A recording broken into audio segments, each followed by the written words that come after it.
안녕하세요. 대천중학교 3학년 친구들.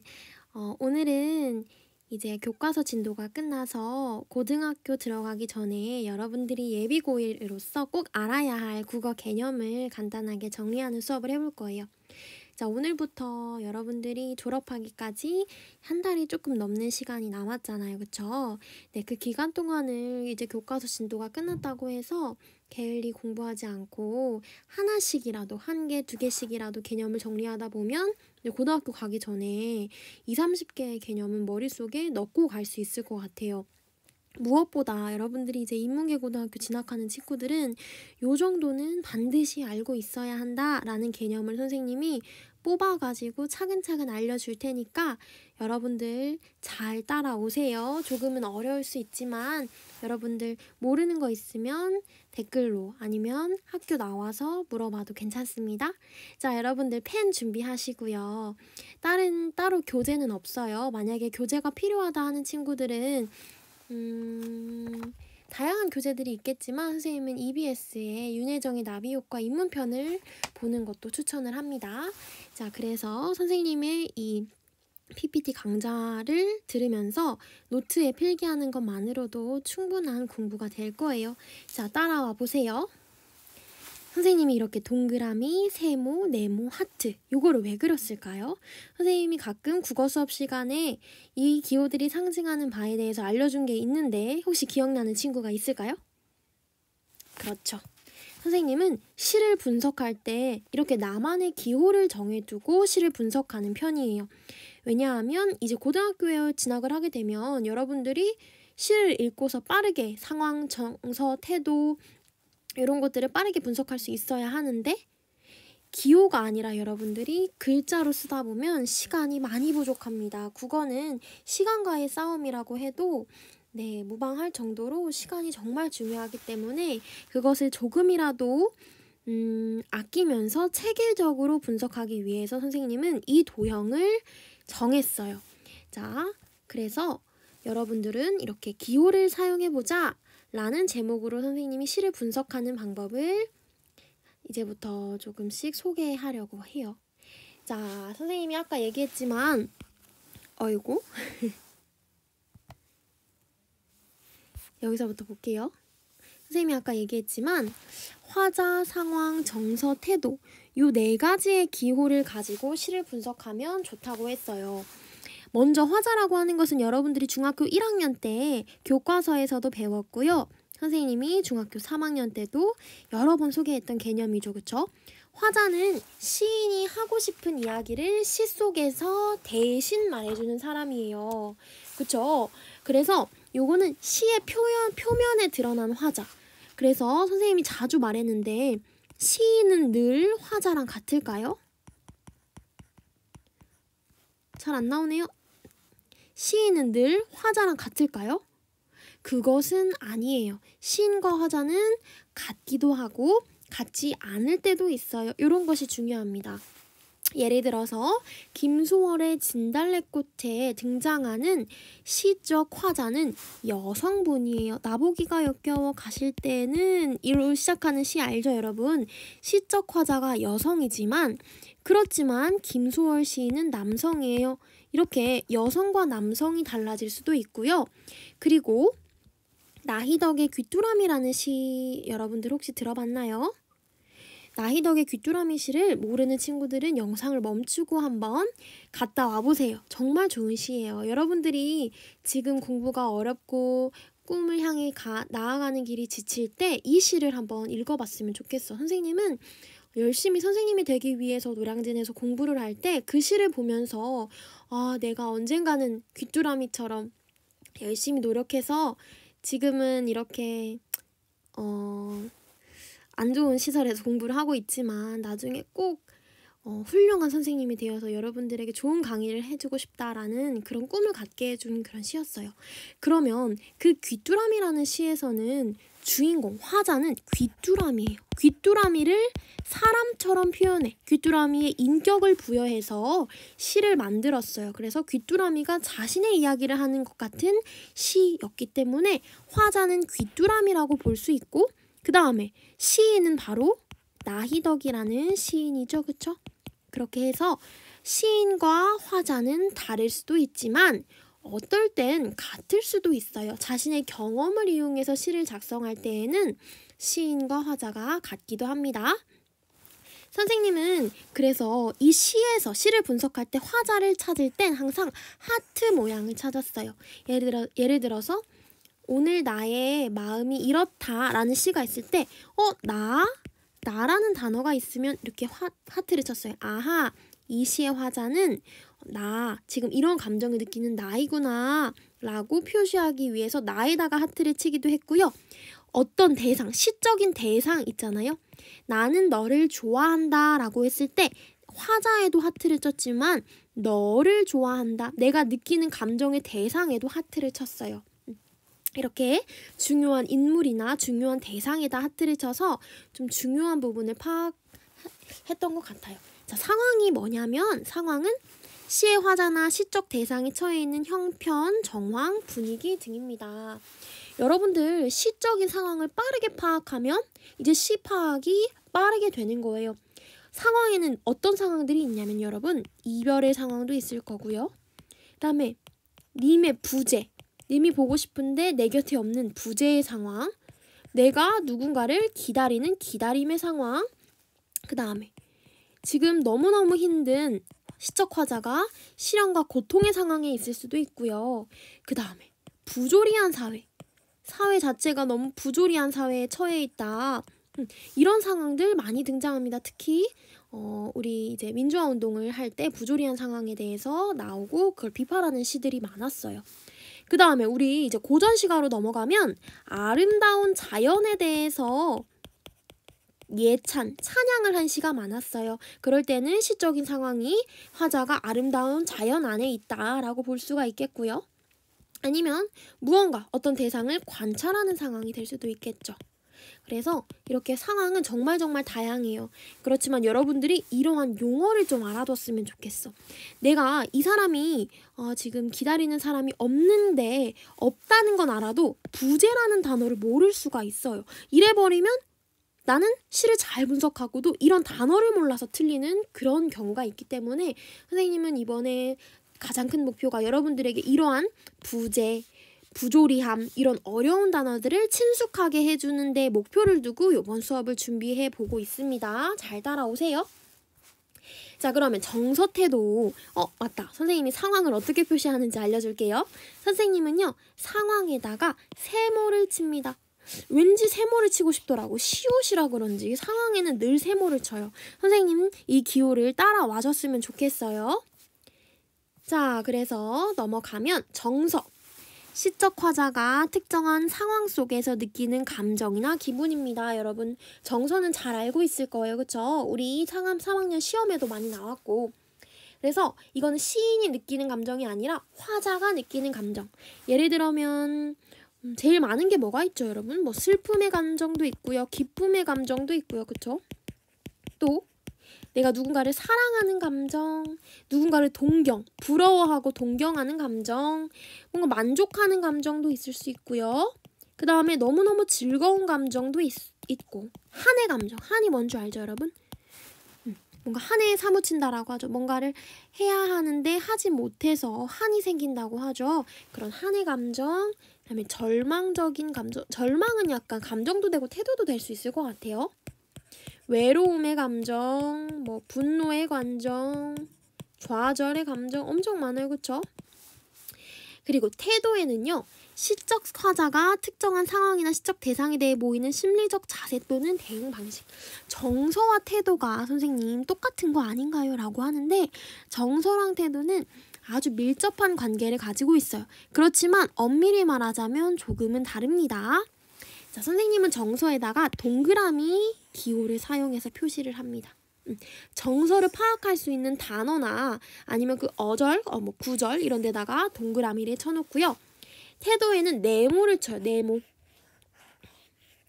네모를 쳐서 표시를 하고 있는데 선생님은 이 태도가 정말 중요한 것 같아요.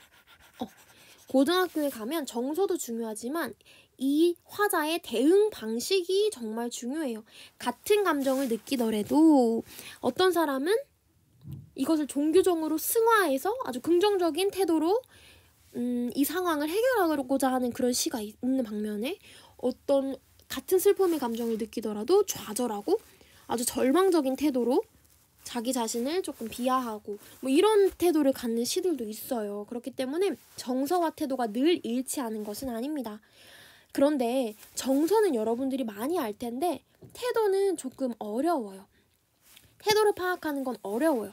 그래서 태도는요, 여러분 어떤 것을 보면 알 수 있냐면 어조를 보면 알 수 있어요. 시적 화자의 어조. 어조는 시적 화자의 어떤 말투라고 보면 될 것 같아.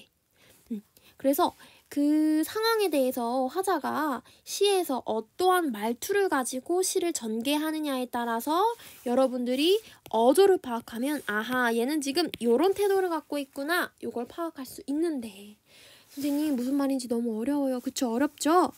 당연히 어려워요. 여러분들 아직 이런 연습이 충분하게 되어 있지 않기 때문에 어려워요. 선생님이 예시를 하나 가져왔어. 선생님이랑 같이 한번 해보면서 이게 어떤 태도인지 파악해 봅시다. 님이여, 당신은 100번이나 단련한 금결입니다. 뽕나무 뿌리가 산호가 되도록 천국의 사랑을 받읍소서. 뭐뭐 하소서. 그치?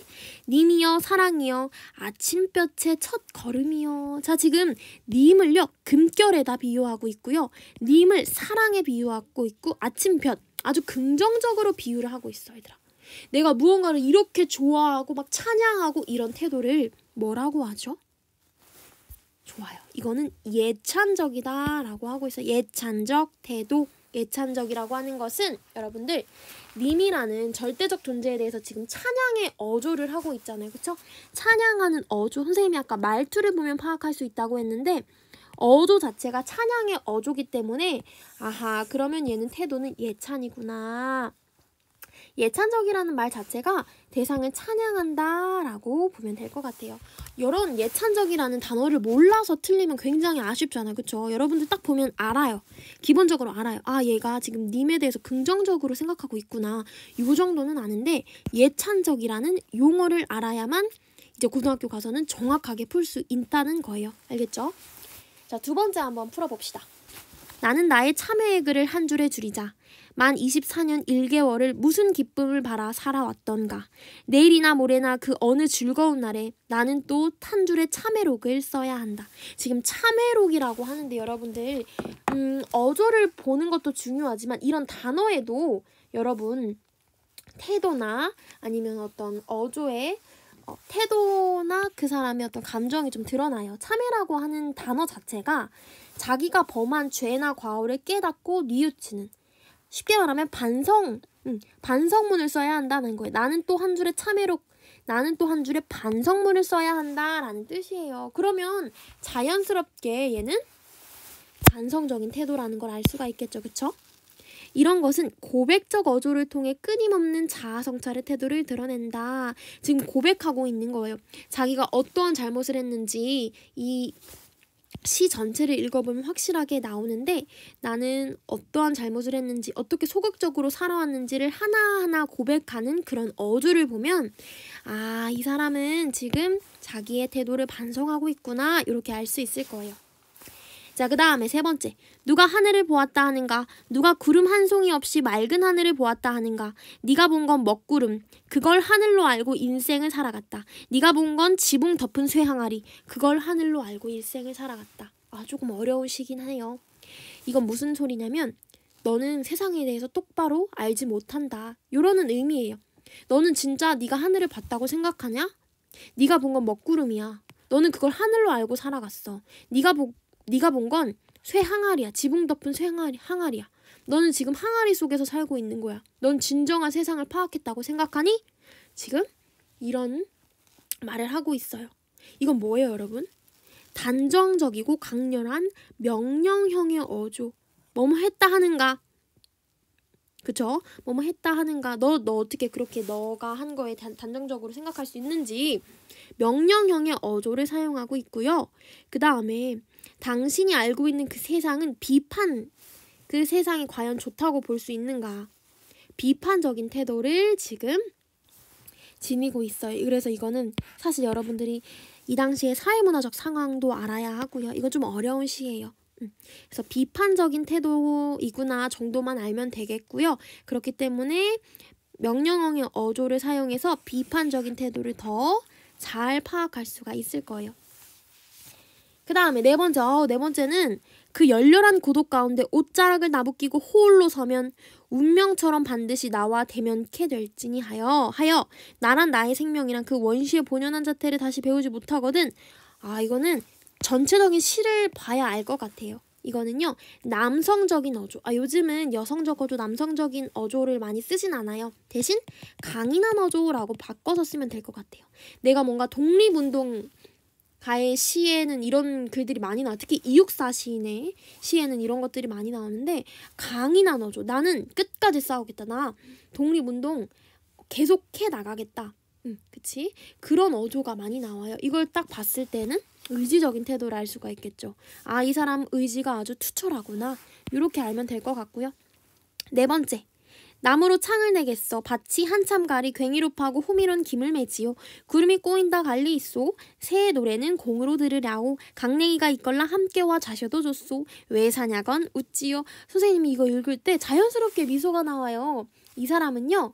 아주 소박하고 겸손하고 친근한 회화조의 어조의 회화조의 어조를 통해서 회화조라고 하는 것은 어떤 풍경을 묘사하는 그런 느낌으로 보면 될 것 같아요. 내 주변에 있는 풍경, 지금 밭이 한참 가리 괭이로 파고 옆에서는 호미로는 김을 메고 있어요. 이러면서 내 주변의 일을 풍경화처럼 이렇게 하나하나 묘사하는 그런 어조예요.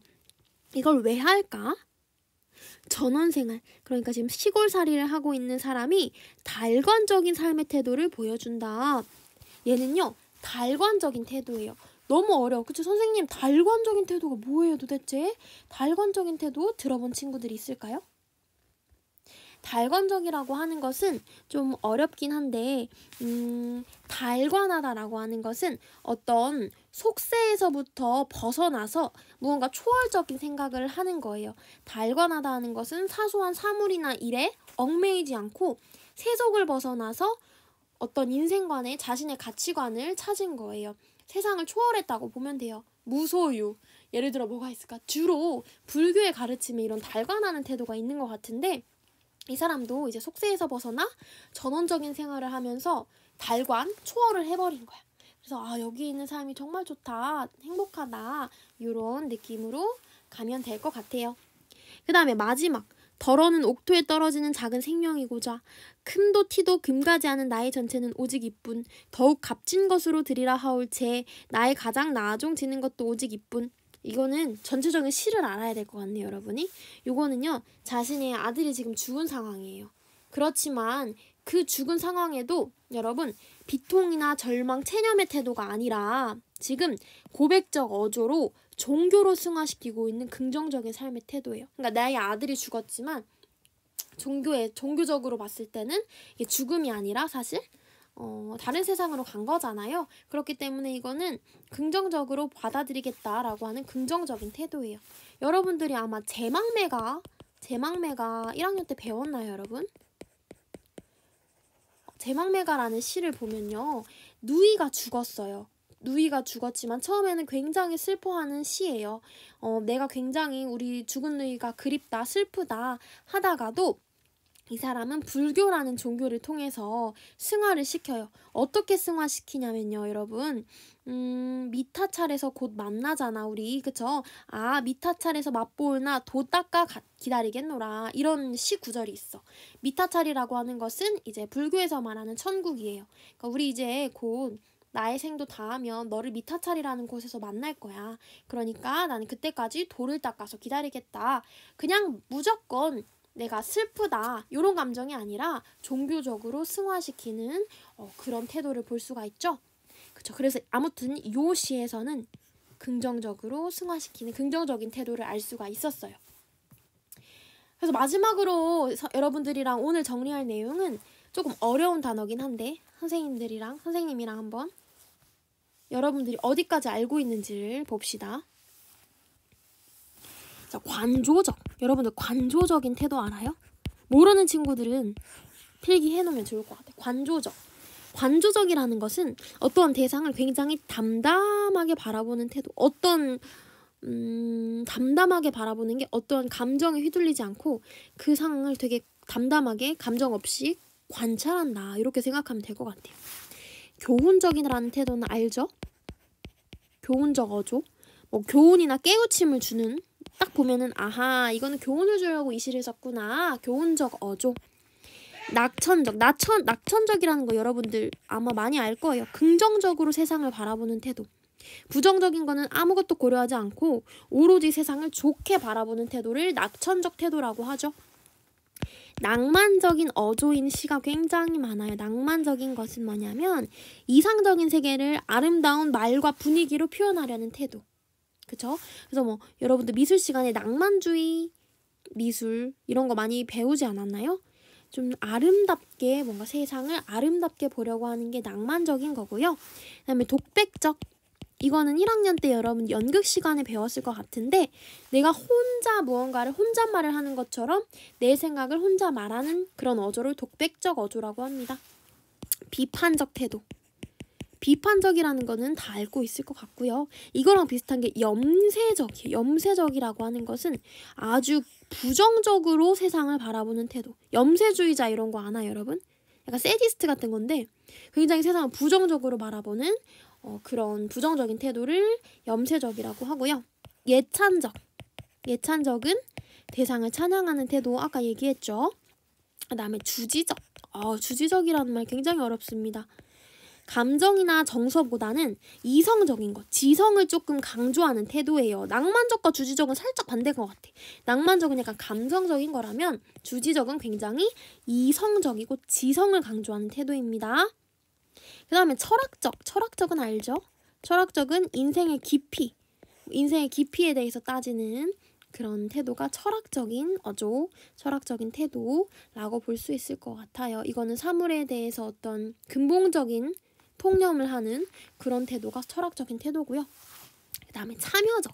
여러분 참여적은 참여주의 시가 있어요. 저항시, 참여주의 시 이런 거에 많이 나오는데 여러분들에겐 아직 어렵지만 참여적이라고 하는 것은 민주주의, 특히 민주주의를 이제 찾고자 좀 부당한 일들에 있어서 먼저 나서는 거 알죠?